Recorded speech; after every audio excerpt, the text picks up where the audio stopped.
organization, which is bigger than all of us. And it was born on frustration of, ordinary citizens who have been left out for a very long time. At least citizens have found a home where they could, say their frustration and how they feel and, be on the ground on a daily basis.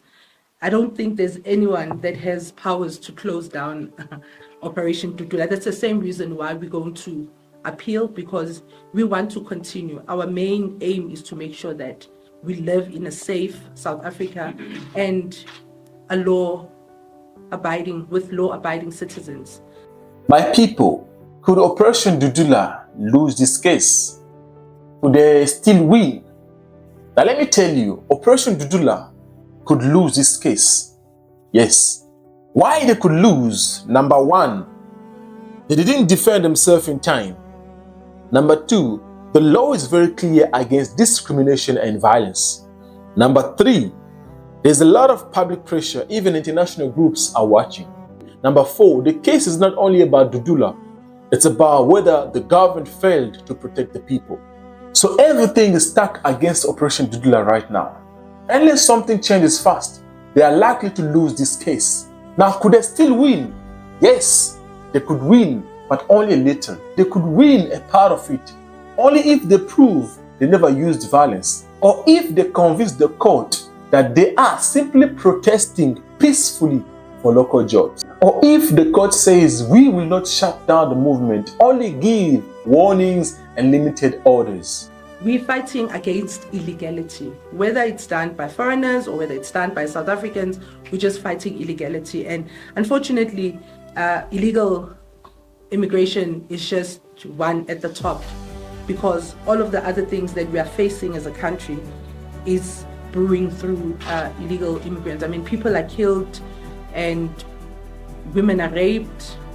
Our kids are dying of poisonous snacks that we all know that it's from your Somalians, Pakistanians, and talking about drugs. Yes, we do have South Africans who are also in that business, but the biggest problem of drugs is coming from Nigerians, and I will not shy away from that.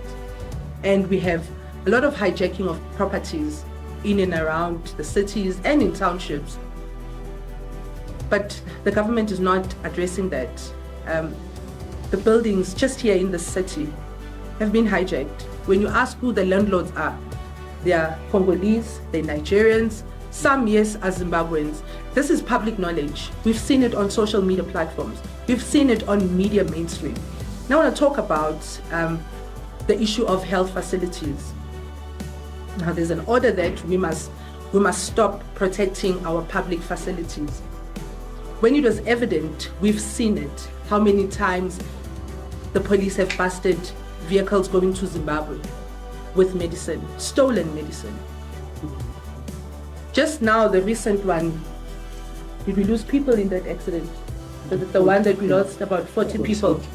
About 40 people died in that car accident, and may their souls rest in peace. But medicine were found there, ARV were found there. But the government, what they can just tell us is that there's going to be investigations. How many times have we warned the government that our medication is stolen from our facilities? And I'm not saying that none of our own South Africans are involved, because chances are they're also getting it from, some South Africans that are working in those facilities. But we know for a fact that they collect medication from different healthcare facilities and go and sell them back home. So we're not just talking, we're not just making noise, we're raising real issues here. There probably needed to be some mediation and not just a judgment that will tell us to stop all these operations, because if we stop, then most South Africans will suffer. Because if we stop, we'll have more kids who will not have schools, who will not be in school classes, we'll have more people without medication, we'll still have our old grannies standing in long queues just to get medication. We'll still have our own South Africans dying, waiting for their cancer treatment. So it cannot be correct. Our way forward too is that we're going to continue with our operations. That's the reason why we're going to appeal, because when we appeal, it's going to set aside the judgment and we continue until the next set down. Because I don't think South Africans are ready for this. And if they are ready for this, they must tell us. But if they're not, then they must definitely join the struggle. Because the hype out there is that people are tired of the illegality from foreigners. It will definitely not be the end of OD. We do a lot of work outside immigration. Tammy also heads the housing team, where we are in townships more especially, where we have syndicates. I'm going to talk about this syndicate. We have a syndicate of a group of people that hijack properties. They target child-headed homes. They target, our elders. So this syndicate includes banks, masters of the High Court, the Deeds Office, our judges, this very same judges that are giving us such judgments.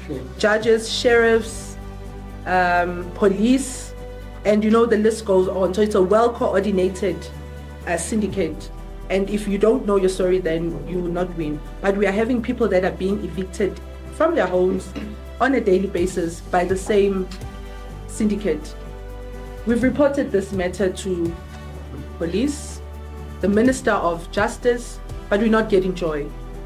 We have become private investigators because we have investigated these matters. We know who the perpetrators are. We've submitted everything to these departments, but they're still not helping us. I think the last eviction was last week Friday. When all of these files are sitting with the authorities, but they're doing nothing about it.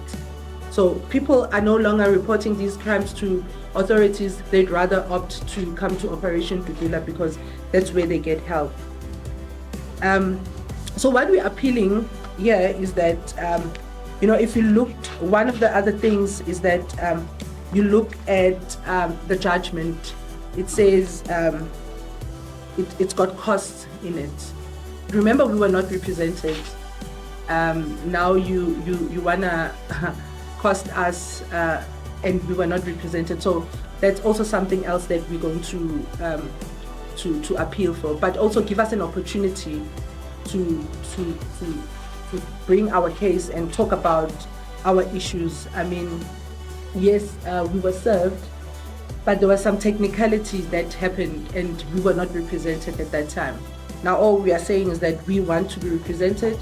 We want to tell our own stories. We want to defend this ruling, and without any reasonable doubts, we know that this judgment could turn into something else when we are represented. So that's the reason why we are going to appeal. I don't know that. But it's also, if I may just add, it is also in terms of the Constitution, Section 35, subsection 3 of the Constitution gives every person that appears in any court the right to representation. You would remember during the hearing itself, OperationDudula was not represented. Regardless of the circumstances that surround the issue why OperationDudula did not have the legal representation in court, but the Constitution still enforces the judge to give the opportunity to the person appearing before him, to give him an opportunity to have a legal representation. All of that was thrown out. So that would form basis of our argument in terms of the appeal. You want to add? Yes, I'm sure everybody must be aware that this judgment, as my colleagues have said, it was a judgment about us, without us. And we are very well aware that it has provided a propaganda boost to our detractors. But we would like to ensure South Africans that OperationDudula remains unwavering in their stance against illegal immigration.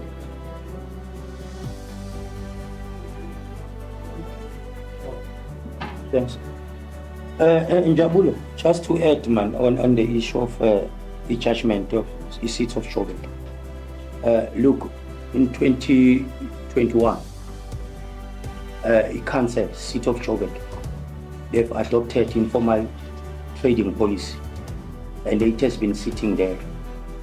So we're surprised that today they want to enforce it because G20 is coming. And mind you, this other party, which will not mention, they are going to conferences. Now they've seen an opportunity now to lobby South Africans, or to have something which they can say South Africans must believe in them. We're not going to mention that party, but we're saying we're surprised that they will take this thing to court and say illegal immigrants must move out of seat of Joburg. While you've got a police which you didn't implement it for years, it has been sitting there. Informal trading policies are reserved for South Africans. Why do you have foreigners who are selling second-hand clothes on De Villiers Street? Mind you that in De Villiers, in the informal trading policy, it stays clear with De Villiers, you must not trade in De Villiers. We've got the national key point, which is Park Station there. But they've been allowed, these people, by the same official to trade there, because some of them is alleged that they've been buying these stores illegal to these officials. The same officials today were saying who want to celebrate the victory of OperationDudula.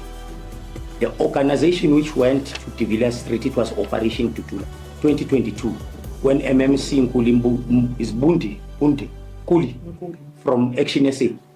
He was still an MMC there. We're saying enforce laws, enforce informal trading policy. From city of Johannesburg, we've got market, city deep, where when we grew up, we knew there was Mandela there, a certain space which is reserved for South African. Today is occupied by Nigerian, 100%. They must also go to city deep market and clean, give South African those spaces.